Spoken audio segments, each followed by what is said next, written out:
Buenas tardes, bienvenidos a la Biblioteca General Histórica de la Universidad de Salamanca y muchísimas gracias por estar ahí. Les hemos convocado para hacer la presentación de una exposición que quería haber sido también presencial, pero que las circunstancias nos obligan solamente a presentar la parte virtual de la exposición, lo cual también nos ha dado la oportunidad de hacer la presentación en esta sala de la Biblioteca General, que es un lugar al que se accede pocas veces. Podríamos haber esperado, evidentemente, a que las circunstancias cambiasen, pero en este año 2020 celebramos precisamente los 1600 años de la muerte de San Jerónimo, que es el protagonista de nuestra exposición. San Jerónimo es un personaje quizá no muy conocido por el público, que vivió entre los siglos IV y V, pero que realmente es un personaje importante en la cultura europea, ¿no? ¿Por qué podríamos decir que se conoce? Sobre todo es conocido porque es el patrón de los traductores, precisamente porque su primera labor importante por la que es conocido es la traducción de la Biblia de sus lenguas originales, el hebreo, el arameo y el griego, al latín, en una versión conocida como la Vulgata, que fue la versión que se utilizó en Occidente desde la época de San Jerónimo hasta casi nuestra época. Bueno, desvelar también un poco la importancia de esta figura tan antigua es el objeto de la exposición, no solo como traductor, sino como otras facetas que iremos viendo a lo largo de esta presentación. Esta imagen que mostramos ahora nos representa a San Jerónimo en su estudio, en una labor de trabajo fuerte sobre una serie de textos, rodeado de libros, con su pluma, que sería uno de los elementos que da título a la exposición, y con el león posado a sus pies. Son las figuras que representan a San Jerónimo y que a todo el mundo le resultan conocidas cuando ha visto museos, iglesias, este tipo de representación de San Jerónimo. En esta imagen se le ve trabajando con un libro abierto, que probablemente es de sus cartas, y aquello que está escribiendo es una traducción del texto bíblico de los Proverbios. Para acometer esta enorme tarea que fue la traducción de la Biblia, la formación de Jerónimo debía ser impresionante. En primer lugar, la cultura clásica. No en vano él se había formado en Roma, en la escuela de Donato, que es el autor de uno de los comentarios sobre la obra de Virgilio que podemos ver en esta magnífica edición de Lyon de 1529. Es una edición, como les digo, con el texto de Virgilio, rodeado de una serie de comentarios y acompañada de una multitud de grabados como este que podemos ver aquí, donde aparece Virgilio acompañado por la musa que le inspira a la hora de escribir, y donde vemos una escena muy famosa en la parte inferior derecha, que es el juicio de Paris, que debe decidir cuál de estas tres diosas, Juno, Minerva o Venus, es la más bella. Ganó Venus o Afrodita, que recompensó a Paris con el amor de Helena, y que esto dio lugar a la mítica guerra de Troya. Al fondo de la imagen vemos la ciudad de Cartago. Pero no solo el latín, también tuvo que conocer el griego, puesto que una de sus fuentes es la Biblia que conocemos con el nombre de Septuaginta o de los 70. Es una Biblia que habían hecho los judíos, que ya no conocían bien el hebreo, y la tradujeron al griego. Es una Biblia importantísima porque la usaron estos judíos que no vivían ya en el entorno de Jerusalén, pero fue la Biblia que utilizaron también los primeros cristianos y que es la que aparece citada en los textos del Nuevo Testamento. Esta magnífica edición también es una edición de Venecia de 1518, hecha por Andrea Torresano, que fue el suegro y socio de un famoso impresor que en aquel momento, en 1518, ya había muerto, que fue Aldo Manuccio.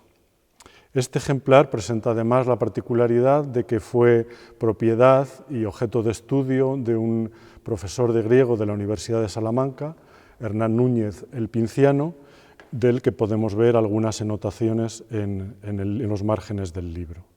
Además podemos apreciar la belleza de la tipografía griega, así como elementos ornamentales como son las iniciales y las cenefas en rojo que imitan a los manuscritos griegos. Y no solo el latín y el griego, sino evidentemente las lenguas en las que en primer lugar se habían transmitido los textos bíblicos, o gran parte de ellos, como son el hebreo y el arameo. Para ejemplificar esto tenemos este manuscrito, que es un targún de varios textos bíblicos. El targún es una traducción parafrástica, un poco interpretativa de los textos del texto original, y en el manuscrito lo que podemos ver es en la columna izquierda el texto en arameo y su traducción latina, obra de Alfonso de Zamora, que fue también profesor en esta universidad y también en Alcalá de Henares, donde colaboró con el círculo del cardenal Cisneros en la confección de la famosa Biblia políglota. Así pues, el trasfondo cultural, la formación que tenía Jerónimo era enorme y por lo tanto también su solidez intelectual. Y eso también se refleja en la cantidad de obras que tiene, en los estilos diversos, géneros diversos, no solo la traducción, sino textos interpretativos sobre la Biblia, un gran corpus de cartas, que quizá fue también una obra muy conocida y muy difundida, y de esta enormidad, digamos, de producción da cuenta también, y de su vigencia a lo largo del tiempo, dan cuenta la cantidad de ediciones, y antes de las ediciones impresas, de la cantidad de manuscritos que conservamos de sus obras, como de su vigencia a lo largo del tiempo en la multitud de ediciones repartidas también por toda la geografía de la imprenta europea. Esta vigencia y este carácter también de modelo, del que se habla al final de la exposición, lo podemos ver en este magnífico retrato también de Walton, que fue el autor de una Biblia políglota de mitades del siglo XVII, y vemos un poco la misma imagen y el mismo trasfondo iconográfico que la imagen que hemos visto de San Jerónimo, es decir, un hombre empeñado en su estudio, escribiendo, con esos libros que tiene detrás, donde están las mismas fuentes que utilizó San Jerónimo, y entre ellas podemos ver también las obras de San Jerónimo, como está rotulado en los cortes de los libros, que era una forma también muy típica de las bibliotecas antiguas de tener los libros con el lomo hacia adentro y la indicación del título y del autor en los cortes, que era lo que se permitía recuperar la obra. Esta imagen nos presenta la otra faceta importante de Jerónimo y su otra, digamos, pasión, ¿no? Hemos hablado sobre todo del estudio. Esta imagen nos representa el desierto. Dos mundos también, el occidente donde se formó, el oriente donde él se desplaza en el entorno de Belén, el desierto de Belén, y la parte de la vida eremítica. Es también un hombre que vive entre el final del mundo clásico y el comienzo no el comienzo propiamente, pero el auge del cristianismo, como veremos más adelante, y también es un hombre que vive eso entre Occidente y Oriente, lo cual nos habla también de una relación entre las distintas esferas, ¿no?, del mundo antiguo, y también una cosa impresionante como es cómo, a pesar de las distancias en aquella época, se conocían y era relativamente fácil la transmisión de las obras, de lo que se movía en cada uno de esos entornos de un sitio para otro. La exposición también sirve para adentrarnos en estas otras facetas y para ver algunos hechos culturales quizá no tan conocidos, como por una parte, aunque ya hemos hablado de ello, es la cantidad de textos, de versiones bíblicas con las que tuvo que trabajar Jerónimo, pero también de algunos fenómenos como es la historia del libro y el paso que precisamente en la época de Jerónimo se va ya a dar casi por absoluto, que es el paso del rollo al lo que llamamos el códice, que sería un formato de libro como el que nosotros utilizamos ahora. Esto es algo que podemos ver en esta imagen un tanto anacrónica de Cicerón, otro de los modelos de Jerónimo, donde se percibe la coexistencia de estos dos formatos, tanto en la mesa de trabajo como en las estanterías que quedan detrás del autor clásico. Precisamente para ilustrar este paso del rollo al códice y ver que el espectador pueda ver cómo son estos dos formatos, tenemos la suerte de conservar en la Biblioteca Universitaria de Salamanca un rollo de la Torá. La Torá contiene los 5 primeros libros de la Biblia, lo que en las Biblias cristianas conocemos como el Pentateuco. Va a ser sin duda un atractivo para quien visite la exposición ver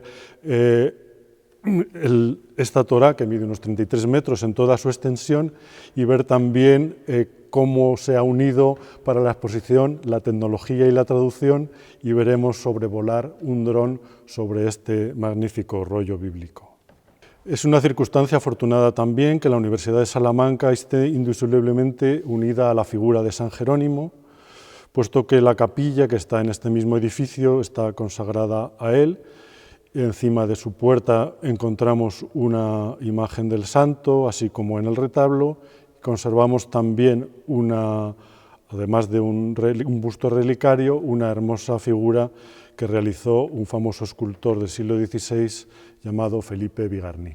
Les invito en esta segunda parte a que me acompañen a hacer una visita a la exposición virtual y les muestro un poco la estructura y los contenidos. En la página principal de la exposición pueden ver otro grabado con esta iconografía ya típica de San Jerónimo en su estudio, acompañado del león, tomada de una Biblia leonesa de 1520.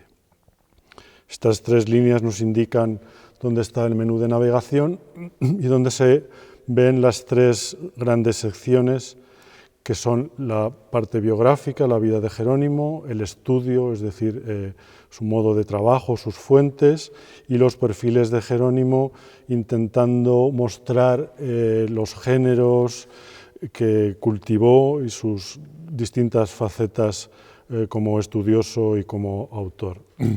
En la parte biográfica, además de esa vida de San Jerónimo, de la que hemos hablado en la primera parte, de José de Sigüenza, destacar, además de esta vida de Antonio Abad, que está escogida por ser uno de los modelos de esta faceta ascética de Jerónimo, la famosa Leyenda Áurea. Esta es una obra escrita por Jacobo de la Vorágine, que es un repertorio de vidas de santos y fue una fuente conocidísima y muy utilizada en la Edad Media y en el Renacimiento como fuente iconográfica precisamente para los santos que suelen aparecer representados en estas pequeñas miniaturas. En esta muestra hemos elegido, además del comienzo, pues, la ilustración de Jerónimo, de Antonio Abad y de Paula, que fue una de las corresponsales de Jerónimo y digamos que una mecenas o un apoyo muy fuerte en su trabajo. Precisamente en esta vida de Jerónimo, que se transmite a través de la Leyenda Áurea, se contienen 2 anécdotas muy famosas relacionadas con la vida de Jerónimo, como son este sueño que él relata también en una de sus cartas, en el que él se ve en un juicio y en el que los jueces lo acusan de ser más ciceroniano que cristiano, es decir, de tener más en cuenta esta tradición y esta educación que él había tenido en Roma en la cultura clásica que la vertiente cristiana que se supone de un eremita y de un autor dedicado a la Biblia. Y se cuenta también con mucho detalle la historia del león que apareció en el desierto, en el entorno donde estaba Jerónimo con sus compañeros, y que al quitarle la espina, el león decidió quedarse para proteger a la comunidad. En la sección de los perfiles de Jerónimo hay una serie de preliminares que no están relacionados directamente con las obras que se muestran en la exposición, sino que son una ayuda para comprender el contexto, la forma de trabajo y también una cosa fundamental como es en su trabajo de traducción especial de la Biblia, que son todas aquellas fuentes que él se encontró a la hora de emprender este trabajo.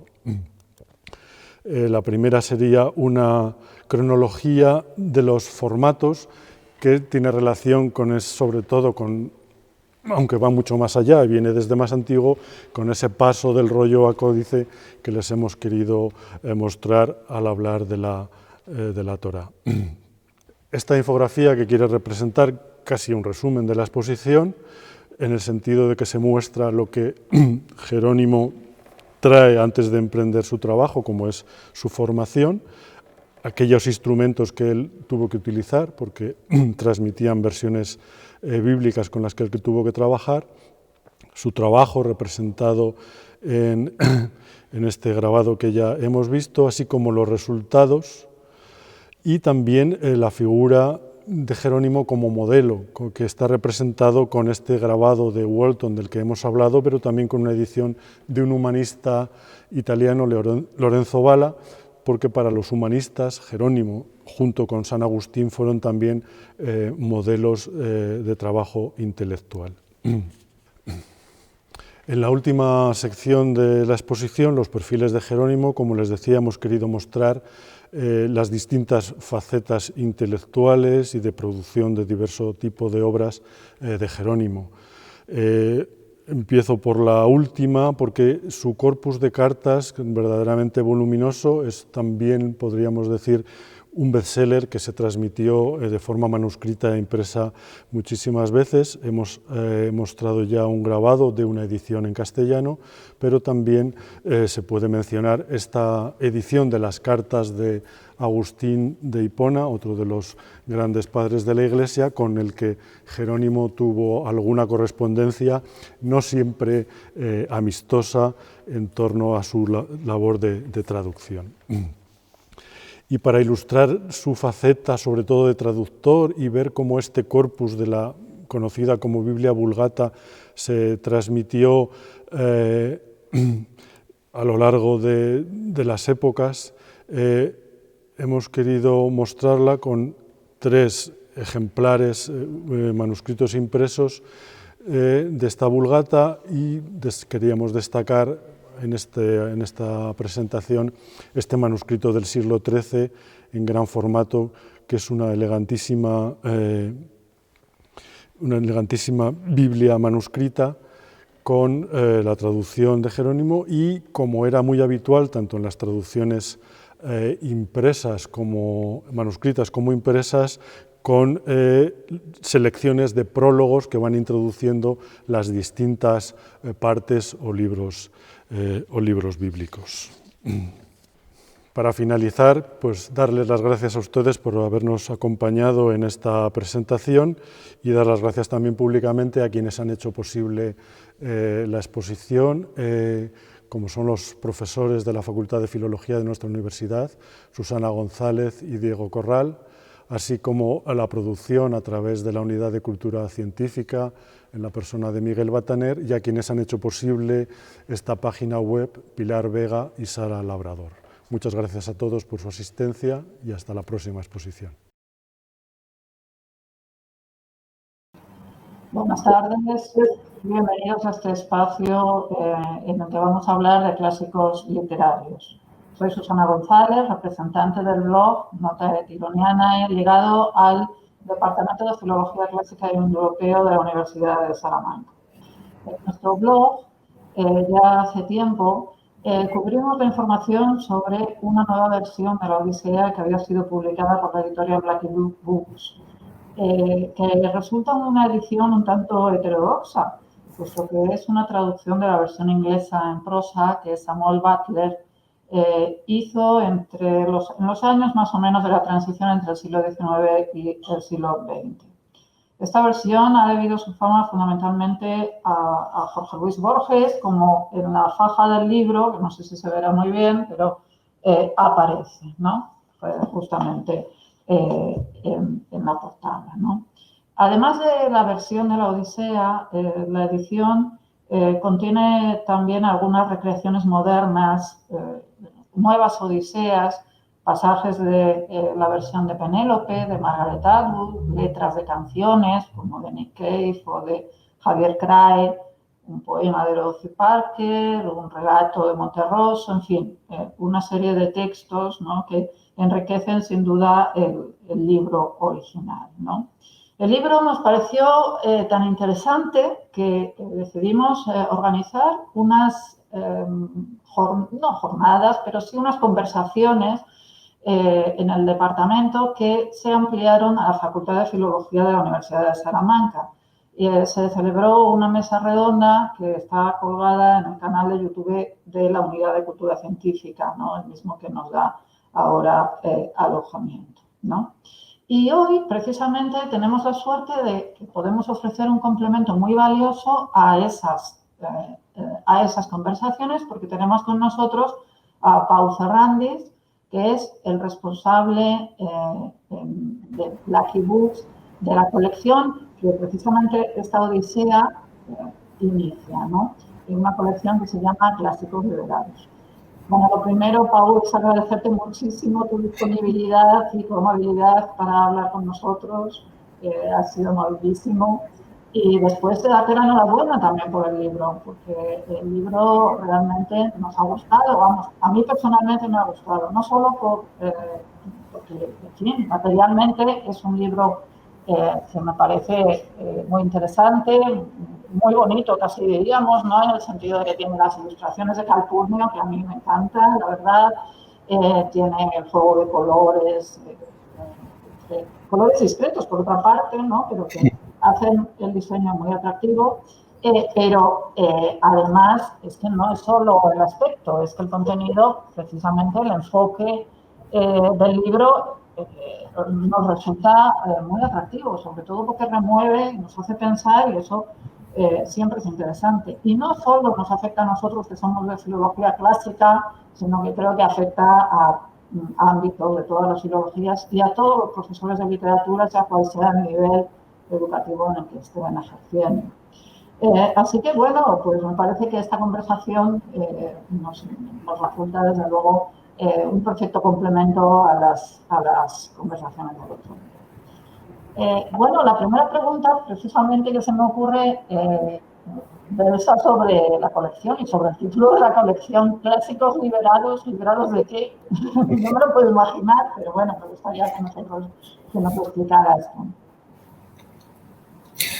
Bueno, en primer lugar, muchísimas gracias por la invitación y precisamente en la situación en la que estamos ahora es de destacar que el mundo académico tenga un pequeño hueco también para atender a cuestiones no estrictamente académicas.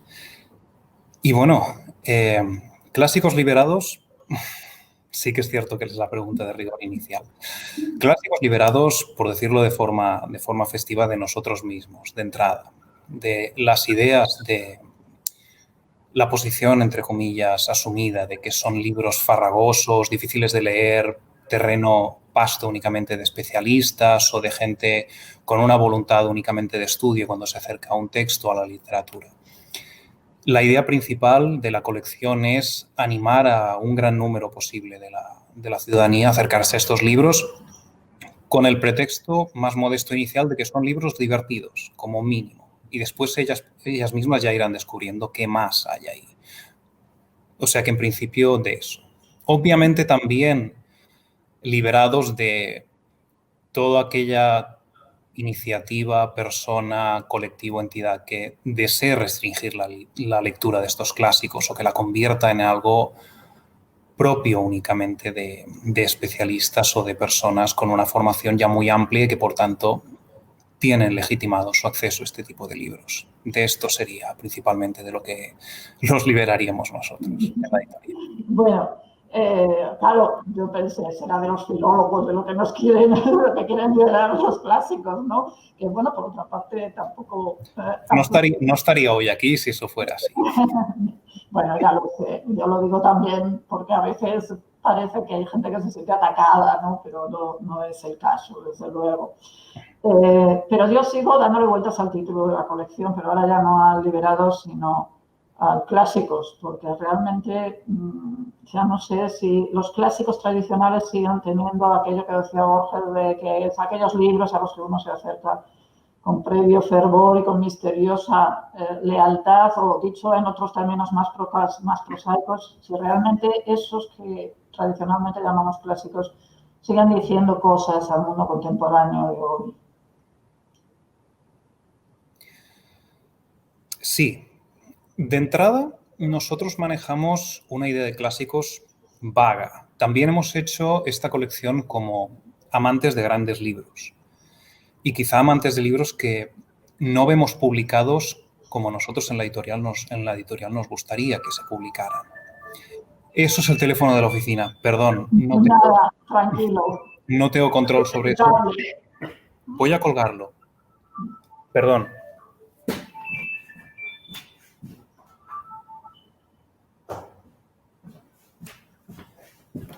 Disculpad por la interrupción. Nada, tranquilo. Eso sí que no podía hacer nada, lo siento. Decía, sí, nuestra idea de clásicos es un poquito intuitiva. Sí que somos personas que leen a Borges, algunas de las personas que trabajamos en... Perdón, lo siento. Sí que somos personas que leemos a Borges y sí que compartimos su idea de... Es difícil concentrarse así, devoción y misteriosa devoción y alegría. Pero lo mejor de todo es que, por ejemplo, en el club de lectura que hemos organizado en la editorial, estas mismas posiciones de lectura, estas mismas disposiciones al libro se reconocen. Es decir, la gente que recibe nuestra lista de lectura la avala en ese sentido. La verdad es que con la presencia que tiene la Odisea en la cultura popular y en toda la esfera de la sociedad, vimos que era lógico dar el paso. Uno, porque nosotros ya teníamos asumida la idea de que era un libro, que era un clásico de por sí. Pero al mismo tiempo, con la investigación que hicimos, el número de fuentes, el número de reediciones, de versiones que se hacían y con la frecuencia con la que aparecía en contenidos de todo tipo, a todo nivel social, se nos refrendó la idea de que es una novela que sigue funcionando. Acabo de decir una novela, perdón. Ahí iba a ir yo luego a lo de la novela. Sí. Me reservo para luego. No ha sido un desliz del todo inintencionado. Una obra que sigue activa, que sigue plenamente activa y sigue influyendo. Ya, es que a veces uno piensa que si necesitan tantas operaciones, luego voy a hablar de la Odisea, te quería preguntar por la Odisea en concreto, pero en general ahora me estoy refiriendo a los clásicos en general. Si es necesaria una colección, que lo que incluso nuestra propia mesa redonda que se titulaba Acercar los clásicos al siglo XXI, ¿no? Sí, a veces uno piensa, si hay que hacer tantas operaciones para acercar a los clásicos, realmente no será porque ya no dicen tantas cosas tal como son al mundo contemporáneo, porque es verdad que hay un alejamiento muy grande ahora, ¿no? Bueno, en parte me has contestado a la pregunta que yo te iba a hacer a continuación. Era que, bueno, que nos contaras un poco la historia de la idea, pero me imagino que está seguramente el germen en eso que nos has explicado, ¿no? En esa afición a los libros y también en un cierto sentimiento de que existía ese hueco, ¿no? Ese hueco editorial. No sé si en eso nos puedes contar algo más. Sí. Sobre todo, tú mismo has comentado diciendo que es un libro bonito. Sí. Existía el hueco de libros clásicos bonitos. O sea, no es esta idea del libro que impone respeto, sino un libro que provoca el deseo. Este es uno de las voluntades de la colección. Que la gente... Nosotros tenemos la suerte de contar con un público bastante amplio y variopinto que se fijan y nos han acompañado a lo largo de los años de la editorial Blackie Books, que ya son 10, en nuestras pruebas estéticas, por así decirlo. Y reconocen aciertos y señalan errores. Y es cierto que el público valora un libro trabajado en sus guardas, trabajado en su diseño estético, trabajado en los colores. Tú mismo lo has señalado. Son colores discretos, pero llaman la atención. esta es parte del trabajo que hay detrás de la edición. Es sobre todo un libro que no intimide, es decir, un libro de letra clara, un libro de notas no farragosas, un libro de dibujos que parece una trivialidad, pero acompañan la lectura y además ayudan al recuerdo, porque es una obra amplia con muchos personajes, no tanto como la Ilíada, ya veremos cómo lo gestionamos eso en la próxima edición, pero sí que es cierto que sabíamos que muchas de las personas que lean la obra no tendrán el tiempo quizá de dedicar un tiempo de estudio detallado, y los dibujos quizá ayudaban a localizar pasajes que en ese momento les apeteciera leer y ayudar a anclarlos a su memoria. Hay gente que tiene una memoria muy visual, por ejemplo. Todo ese tipo de cosas que ahora mismo estoy presentando de forma deslavazada, las pusimos en juego a la hora de engendrar la colección. Y es ir un poquito más allá de las fórmulas editoriales que se suelen usar a la hora de tratar los clásicos. Sí, la verdad es que hemos leído también la lista de proyectos que figuran después de esta Odisea, ¿no? Y nos ha entrado mucha curiosidad. Yo no sé, supongo que no nos puedes decir muchas cosas sobre ello, pero sí que nos gustaría que lo que pudieras contarnos, por ejemplo, nos llamó mucho la atención el Génesis. Nos preguntábamos cómo será el Génesis en esta línea, ¿no? Dentro de esta colección. Y vais a utilizar, va a haber una línea más o menos uniforme, quiero decir, ilustraciones, quizá notas del mismo tipo, más traducciones indirectas. Si nos puedes contar algo, te lo agradeceríamos. Bueno, yo para empezar soy el coordinador de la colección, es decir, soy la persona que engrana todas las partes y que menos material especializado consume, por así decirlo. Te lo digo porque una de las particularidades de nuestra forma de trabajar es que no se asume una plantilla para la colección. Es decir, cada libro se enfrenta en los términos que el propio libro nos plantea. En ese sentido, la Ilíada y la Odisea se parecerán, también porque nuestra voluntad es que los lectores de una obra puedan ver la continuidad y capten los mismos resortes en los dos libros. El Génesis no se parece en absoluto. No. Maqueta distinta. Hemos encargado una traducción nueva. Ya saldrá el nombre de la persona que colabora en la traducción. Y ahora mismo estamos en un proceso de trabajo con los diseñadores con los que trabajamos, para la redundancia, de concreción del modelo estético de comunicación, porque la verdad es que el Génesis es de una naturaleza totalmente distinta. Un caso concreto. En la Odisea nos funcionaba bien presentar un texto como el de la Penelopiada de Atwood, porque daba cuenta de una forma transversal de toda la obra. El Génesis no funciona de esta forma, son segmentos discontinuos. Entonces habrá que abordar el contrapunto, el contraste de forma distinta. Además, no se puede usar la frescura de los dibujos sencillos de alguien como Calpurnio. Habría que buscar otro recurso. Quiero decir, no. La idea de todo el aparataje estético es amplificar el núcleo de la obra. ¿Con qué se suele asociar la Odisea? Con el mar, con el color azul quizá, con un espíritu ligero de aventura, ligero en algunos casos de aventura. Esa es la capa superficial que queremos reforzar para presentar a la gente el libro. ¿Cómo se hace el Génesis? Estamos en ello.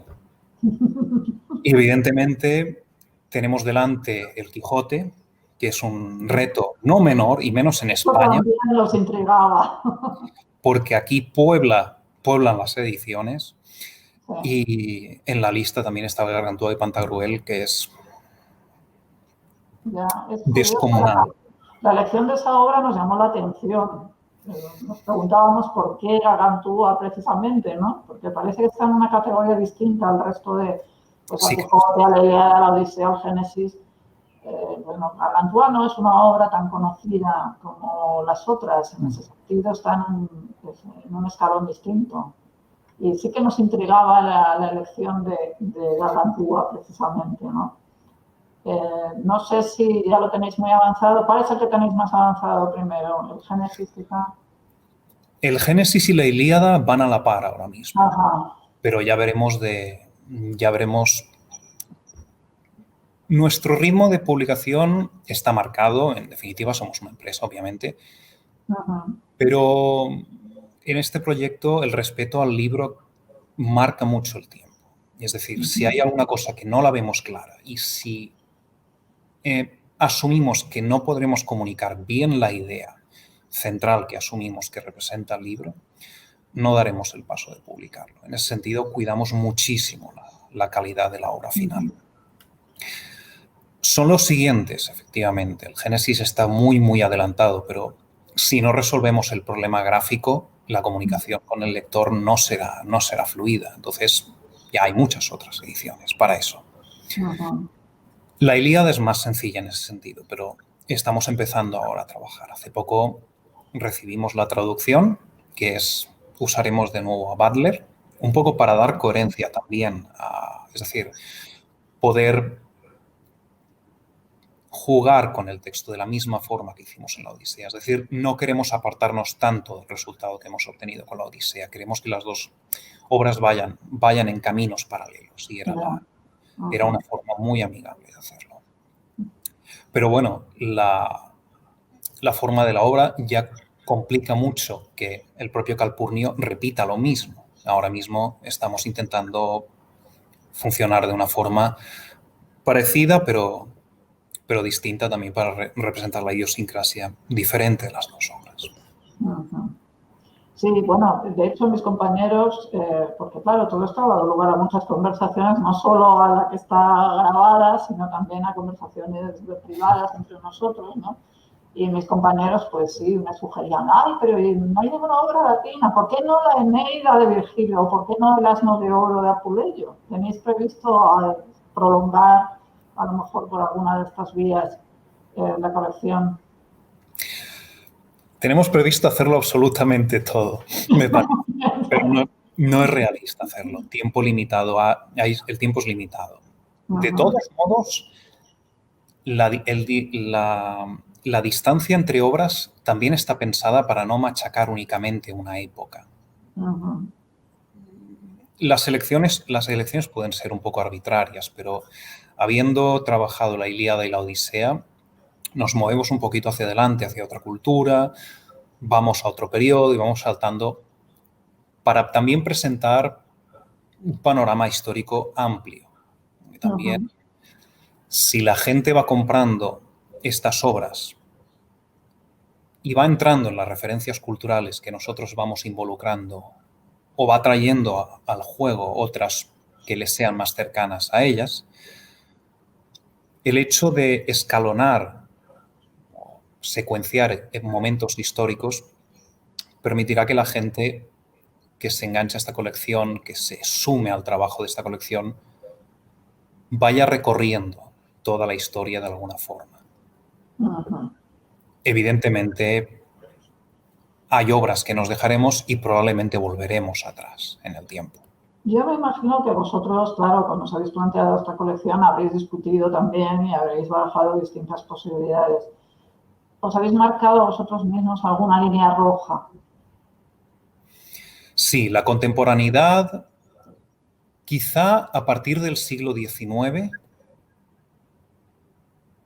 sería una línea roja. De todos modos, sí, quizá sería la única que tendríamos ahora mismo.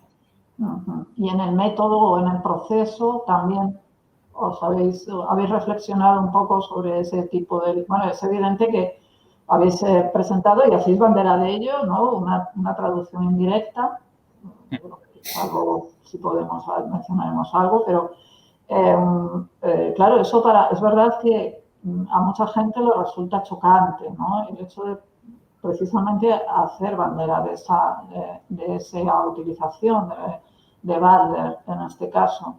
¿Entre vosotros ha habido algún tipo de discusión de este tipo de cuestiones?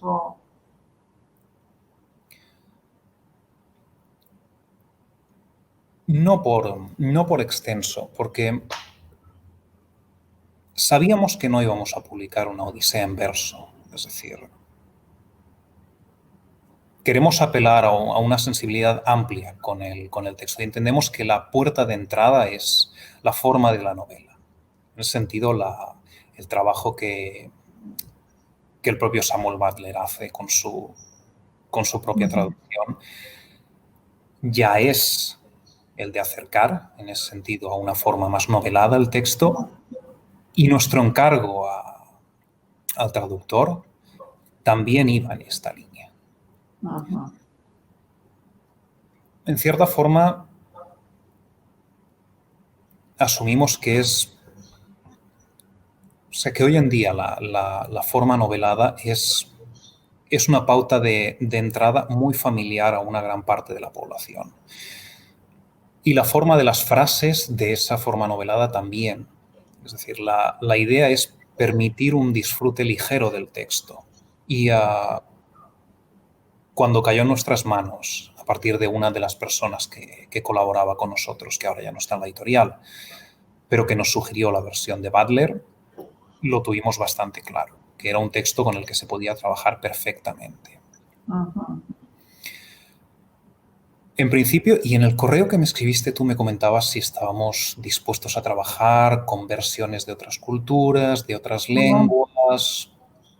Absolutamente. Ajá. O sea, la idea es que el texto que se obtenga a partir de traducciones o adaptaciones o el proceso de trabajo que fuera de un ritmo y de una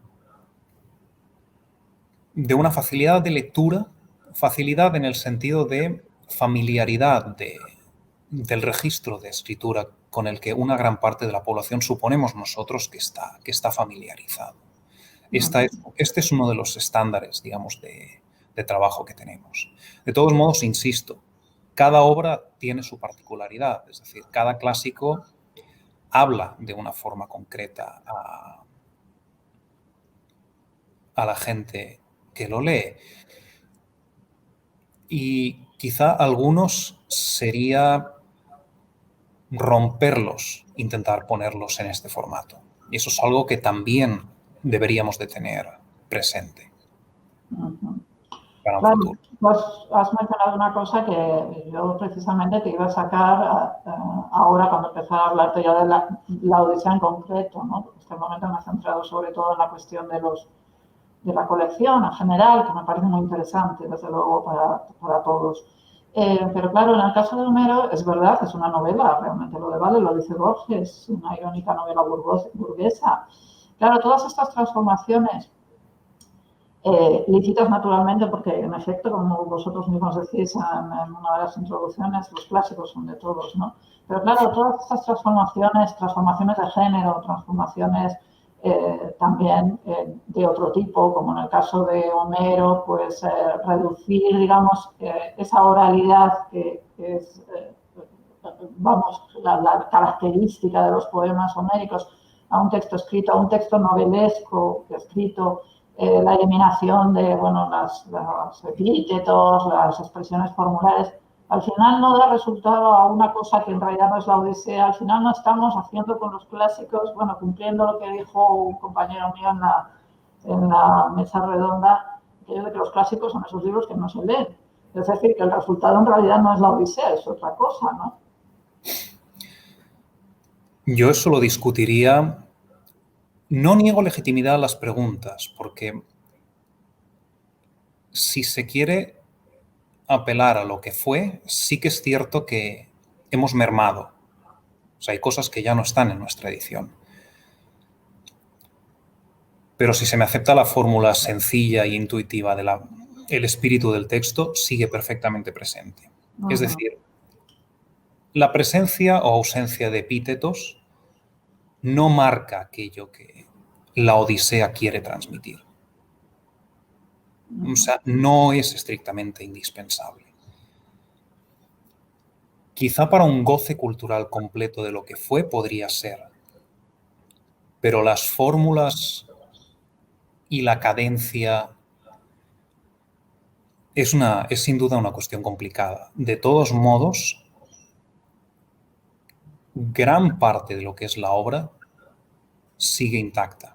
Gran parte de lo que he dicho de forma muy, muy sencilla y demasiado barata. El espíritu de la obra sigue perfectamente presente. Ya.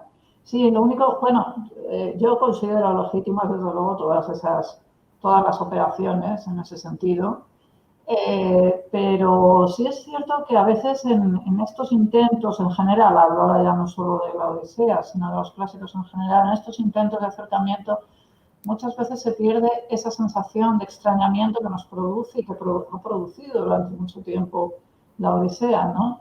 El hecho de homogeneizar tanto, que todo resulte tan fluido, también supone una pérdida en el sentido de que, claro, al fin y al cabo era una obra alejada, ¿no? de sus receptores, incluso en la antigüedad, ¿no? Por muchas cosas, por muchas cuestiones. Es quizá el problema mayor que yo le veo a la versión como tal, ¿no? Y quizá el problema mayor que tienen todos estos, que es un problema complicadísimo, lo reconozco, y en eso francamente me parece que habéis sido muy valientes, ¿no? El mayor problema que tienen estos intentos de acercamiento, ¿no? Que parece que hay que sacrificar algo para lograr un propósito determinado, ¿no? De todos modos, yo creo que el extrañamiento y, bueno, me avala un club de lectura de 30 personas. No sé si eso es mucho o es poco. Le iba a preguntar por el club de lectura, porque me intrigaba mucho, bueno, la aceptación y lo que estabais haciendo, vamos. El extrañamiento está, sea por el número de festines con carne que aparecen, sea por las extrañas fórmulas de tú que has hablado de forma elocuente y pareces una persona honrada, eso no lo cortamos, eso son fórmulas de respeto que siguen allí. El número de libaciones que se hacen, el número de rezos, el trato a los dioses, el encomendar la vida de forma indiscriminada a los dioses y sin ser capaces de conocer previamente la economía de los dioses para con las personas humanas, todo eso produce un extrañamiento brutal y sigue ahí, sigue ahí. O sea, la distancia cultural y temporal es perfectamente palpable. Es perfectamente palpable. Claro. Yo te iba a preguntar precisamente por el taller y te iba a preguntar precisamente por el éxito que había tenido. Si habías encontrado realmente que Homero era bien recibido, que la gente tenía ganas de Homero, ¿no? O, bueno, sí. ¿Y qué tal iba? Vamos, ¿qué tal había marchado? Pues la verdad es que sorprendentemente bien, y quizá el formato online ayuda a que diversas personas de diversa procedencia puedan participar, lo cual enriquece el trabajo de lectura bueno, el club de lectura es un escenario de compartir, en el que se comparte, por tanto la diferencia de procedencia ayuda y enriquece. Y este extrañamiento se produce de forma casi inmediata. En lo cómico de la cantidad de veces que comen carne, como el caso más primerizo inicial en el que la gente se fija, y finalmente en el extraño uso, por ejemplo, de la belleza, o sea, de que se designe el personaje de Ulises, por ejemplo, de forma como alguien bello, cuando es una persona, es un personaje con tendencias especuladoras, con un dominio de la palabra que ahora nos resulta ciertamente sospechoso, con un arrojo cuestionable en algunos casos. Ha dado mucho juego para entrar, esto que estoy describiendo ahora mismo ha dado mucho juego para entrar, por ejemplo, en la idea griega de belleza. Por supuesto, no desde una perspectiva de gente especialista, sino gente que empieza a preguntarse por una cultura que les extraña y empieza a buscar textos adicionales en los que consultar y en los que ver a qué remite esta conjugación. Y sobre todo también la presencia de algunos dioses en relación a los personajes. El caso de Apolo en el tramo final, cuando los pretendientes están, es uno de los casos en los que la gente que participó en el taller se fijó bastante, cuando en el certamen cuando se celebra el certamen de las hachas y los pretendientes no pueden tensar el arco, es un día de festividad a Apolo.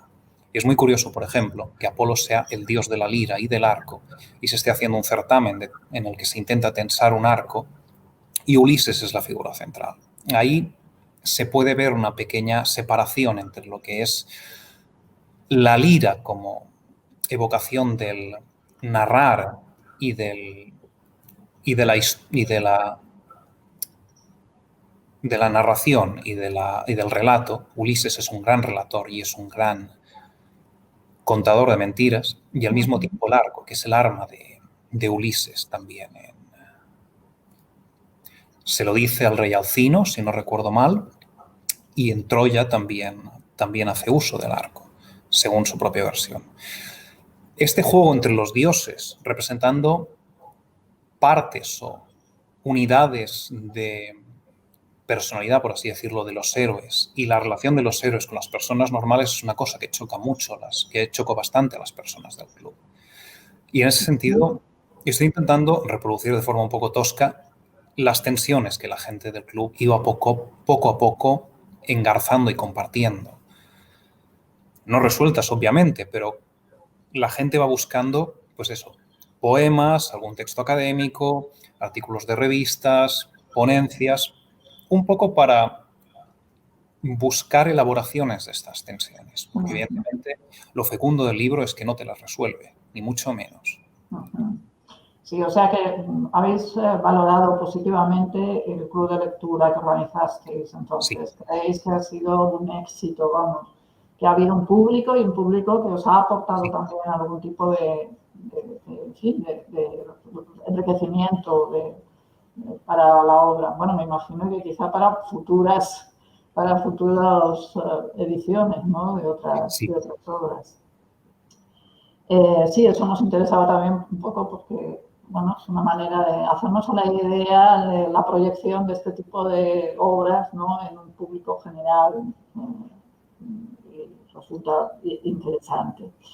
Te iba a preguntar también, bueno, saliéndome un poco ahora de este tema, si, bueno, o si queríais contestar algo a propósito de las críticas que se han lanzado por parte de determinados especialistas, sobre todo, yo creo, ¿no? En la prensa, ¿no? Estoy recordando pues a García Gual o a Aurora Luque, que ella misma ha hecho, bueno, un experimento también traduciendo a Anne Carson, traduciendo a Safo, ¿no?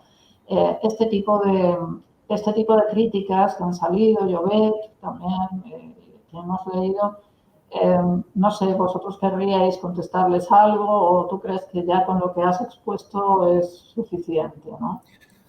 En parte es suficiente y el artículo de Llobet, por ejemplo, no creo que sea desfavorable. Sí que es verdad que que estima prescindibles los textos adicionales, salvo quizá la canción de Crae, que parece valorarla bien, pero lo cierto es que dice que el libro se lee bien y resulta atractivo. En ese sentido, no creo que el texto de Llobet, que el artículo de Llobet sea especialmente duro con la edición. De García Gual únicamente tengo una frase que apareció citada en Babelia, que es la traducción la obra de Butler ha envejecido mal y no tiene sentido traducirla de nuevo o utilizarla. No puedo responder a eso, es una afirmación que no viene respaldada en cierta forma de argumentos. Claro, con las explicaciones que he dado antes, quizás sí que sea posible entender por qué hemos recurrido nosotros a esa edición. Quizá desde un punto de vista de preservar el texto y transmitir formalmente, estrictamente, el original, si se quiere, con toda la precaución de los términos, Carlos García Gual tendría razón, pero no es esa nuestra apuesta. Y de hecho ya hay muchas ediciones que hacen esto. O sea, no es este nuestro interés. En ese sentido, a las críticas que nos hacen en estos términos, nos gustaría pedirles que por favor entendieran a qué público nos dirigimos y que valoraran nuestro esfuerzo por añadir ingredientes más En nuestro entorno, yo creo que, claro, lo que más se ha criticado quizá es el hecho de que la traducción sea una traducción indirecta, ¿no? Y mucha gente se ha preguntado si no hubiera sido posible encargar a un especialista una nueva traducción que cumpliera esos requisitos que vosotros consideráis y yo francamente creo que también son muy necesarios para acercar la obra al gran público, ¿no? Entonces, quizá ese ha sido, yo creo, el punto en el que más gente ha coincidido, ¿no? ¿Por qué no encargar una nueva traducción que se atenga a esas condiciones? Tratándose de una obra, entre comillas, avalada o valorada por Borges, nos era muy, muy agradable introducirla de la mano de este personaje. Más que nada porque funciona de la misma manera que el resto de textos, es decir, la obra viene acompañada por una persona, o la versión viene acompañada por una persona que la gente conoce y que la gente aprecia. Borges es una figura muy apreciada en varios sectores de la sociedad y en ese sentido nos parecía que el texto iba bien acompañado. Tratándose de la primera obra que editamos y con todas las precauciones que, más allá del texto en sí, he comentado ya que hemos mantenido,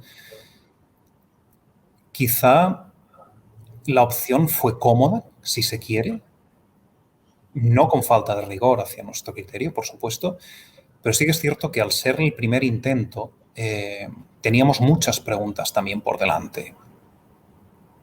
Y el texto funcionaba perfectamente. En ese sentido, decidimos empezar a trabajar sobre él y al final nos quedamos con él. Esto no quita que para futuras ediciones, e insisto, según los libros que vayamos trabajando, porque ahora que nos vemos con una seguridad más de qué criterio, una seguridad mayor de qué criterio manejamos, podremos encargar cosas más concretas. En ese sentido, no descartamos en absoluto encargar traducciones del original. De hecho, es lo que hemos hecho ya con el Génesis, por ejemplo. A especialistas, a gente que sepa manejar un texto original clásico, sepa controlar los resortes necesarios, filológicos si se quiere, técnicos del texto, y sepa respetarlo plenamente en ese sentido. De todos modos, nuestro objetivo no es principalmente filológico. Con esto no quiero decir que estemos faltando al respeto a la obra esencialmente. Ya he comentado que la distancia está ahí y la perplejidad cultural existe cuando se lee nuestra edición. Pero sí, no... Creo que he perdido el hilo. No, tranquilo. Creo que ha quedado bastante claro, ¿no? La cuestión en ese sentido. Simplemente se trataba un poco de comunicarte el efecto, ¿no?, que causa en este ámbito, que es quizá el reproche mayor que se le hace, porque yo creo que por regla general los filólogos la consideran una buena aportación y un buen intento. Y bueno, pues muchos de mis compañeros me han dicho, sobre todo, han hablado de comprarla para gente joven, sobre todo, eso es verdad, ¿no? Lo ven quizá como una especie de iniciación muy conveniente dentro del mundo antiguo, ¿no? Y en concreto sobre Homero. Entonces, realmente sí creo que, como te dije al principio, que en efecto, en ese sentido, el libro supone una aportación notable y muy valiosa. Así que, así en general, te podría decir que creo que gusta. Incluso a los que ponen este tipo de pega, ¿no? Que quizá dicen, ay, pero si hubiera sido una traducción de un filólogo griego ya, pero en efecto entiendo también las razones, ¿no?, que os han llevado a esta decisión, ¿no? Una última cosa como filólogos, también, bueno, supongo que esto es una decisión vuestra propia, quizá de vuestra línea editorial, ¿no? Nos chocó también que notas y otros paratextos que aparecen no tuvieran una responsabilidad individual, sino que me parece que figuran los créditos como la editorial o algo así, ¿no? Una responsabilidad colectiva. Nos llamó la atención un poco ¿Esto representa una manera de trabajar o responde a otro tipo de decisión? No, representa una manera de trabajar. Realmente, la autoría de las notas, estirando de recuerdos, sí que sabríamos decir de quién es quién, pero formamos un equipo de varias personas y vamos acumulando sobre la mesa el material. En ese sentido, una vez está montado sobre maqueta, se decide en varias etapas qué es lo que queda, qué es lo que se recupera y qué es lo que se descarta. Y las notas las escribe una persona, las reescribe otra. La gente que hace revisiones sugieren cambios, de forma que la autoría queda plenamente diluida. Ajá. Se puede hablar de la idea original de cada nota, pero... Ya, sí, un método, vamos, de trabajo concreto, ¿no? Bueno, vamos a ir acabando, pero me gustaría que, bueno, tú has tenido el valor y la paciencia, creo, de ver el vídeo de la mesa redonda. No sé si te gustaría comentar algo o simplemente que te haya llamado la atención o contestar a alguna crítica. ¿Eh? Perdón otra vez que están sonando los teléfonos. Nada, no te preocupes, en absoluto. Creo que con todo lo que he tenido la oportunidad de decir ahora, que quedan bastante respondidas las preguntas que se hicieron, si no recuerdo mal. De todos modos, la última persona que intervino hizo un comentario de quizá es hora de que nosotros, refiriéndose a la universidad, al mundo académico, hagamos estas ediciones. O sea, en cierta forma, si estoy hoy aquí y Susana, en absoluto me ha resultado un trabajo, un esfuerzo, es más, es un placer establecer este canal de diálogo, es porque la comunicación con el mundo de la filología no es algo prescindible cuando se tratan de clásicos. Y en ese sentido, el trabajo editorial es un trabajo terriblemente complejo y hay que conocerlo, tiene muchas capas. En ese sentido, la autonomía en la publicación de obras tan complejas como estas se paga con déficits. Por eso, la respuesta sería ¿por qué no lo hacemos nosotros? Es porque quizá hay cosas que no se conocen del mundo editorial o del público amplio. Quizá la virtud que tiene Blackie Books es tener la voluntad de acercarse a un público muy amplio y conocer lo que ese público, lo que estimularía a ese público amplio. No se trata de asumir que la gente no lee, sino se trata de preguntarse qué motiva o qué incita a determinado público o a determinada parte de la sociedad, amplia parte de la sociedad, a leer y cómo leen.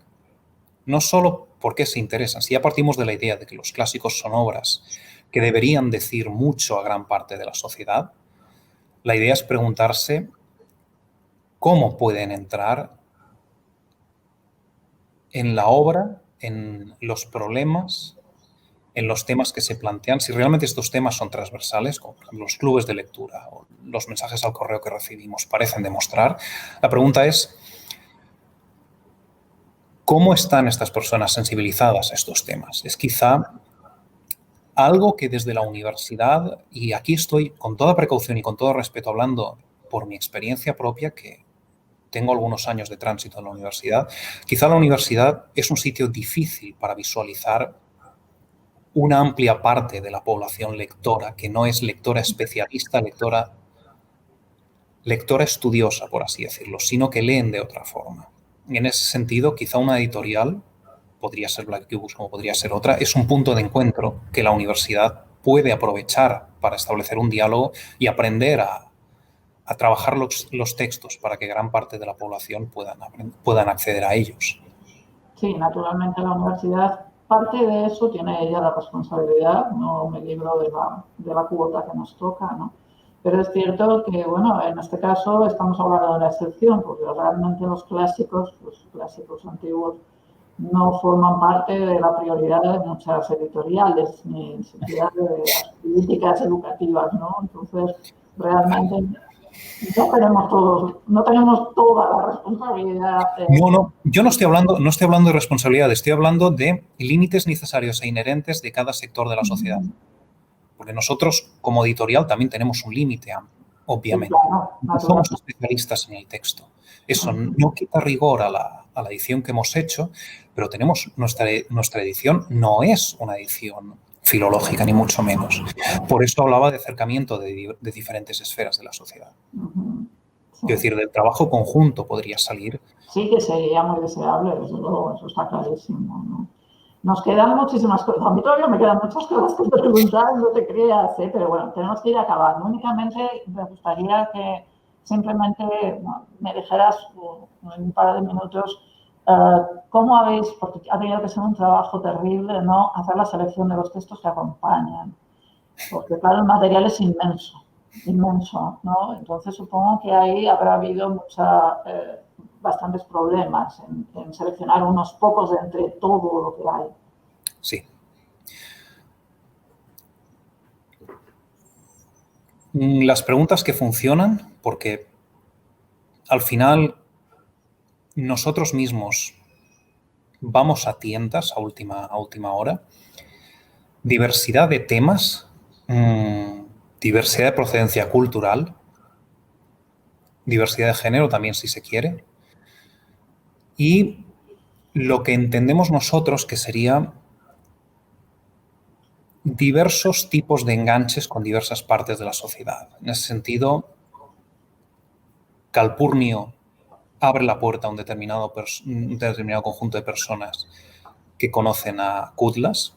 Nick Cave engancha con otro conjunto de personas. Dorothy Parker, Margaret Atwood lo mismo. Dorothy Parker lo mismo. Javier Crae a lo suyo. Es decir, se trata de generar un pequeño espectro, pequeño pero amplio espectro de excusas para que la gente entre en el texto. O sea, la idea a partir de la cual hacemos la selección de las intervenciones, aparte de la amplitud, es la de comunicar que mucha gente ha estado leyendo estos textos y se ha pronunciado sobre ellos en diversos registros y por diversas razones. Con esto lo que buscamos es que el mayor número posible de gente, obviamente esto no es posible en términos muy amplios, se sienta legitimada o llamada a expresarse sobre la obra en su propio registro. Ese es, en cierta forma, el criterio que avala nuestra selección. Y obviamente la selección es incompleta, por supuesto, y la cantidad de material que apilamos es ingente y escandaloso. Sí. Y al final, teniendo en cuenta el número de obras que estamos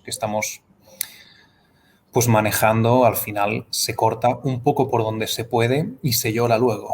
Ya, sí, supongo que es inevitable decir, ay, si hubiera metido aquello, sí, es normal. Claro, realmente eso es una labor ingente y complicadísima, ¿no? O sea que así es. Bueno, pues yo creo que solo nos queda agradecerte de verdad muchísimo que hayas puesto a nuestra disposición y que hayamos podido realizar esta pequeña conversación ahí que se forma parte de las actividades del blog Nota de Tironiana y bueno, y que de verdad nos gustaría mucho volverte a encontrar cuando saquéis un nuevo título de estos que nos has anunciado. Eso es lo que te quería comentar. La conversación no tiene por qué acabar aquí. Nosotros como editores también vamos aprendiendo. Es decir, nuestro trabajo con la Odisea no acaba en la Odisea. O sea, la colección de clásicos liberados es en sí misma una Odisea. Es decir, es difícil editar clásicos. Es difícil, pero merece la pena. Bien. Bueno, nos alegramos de que vuestra editorial dedique este espacio también naturalmente a los textos clásicos, ¿no? Para nosotros pues es importante también esto, no tenemos muchas oportunidades, o sea que así que bueno, solo nos queda despedirnos de ti y agradecértelo de nuevo y agradecer también a Cultura Científica y de la Innovación de la Universidad de Salamanca que nos haya servido, nos haya ayudado con el soporte técnico y nos haya otorgado su hospitalidad para alojar este vídeo. Y por supuesto, muchas gracias a todos los lectores, aficionados y los espectadores virtuales que nos hayan escuchado. Muchas gracias, Pau. Gracias a vosotros por la oportunidad.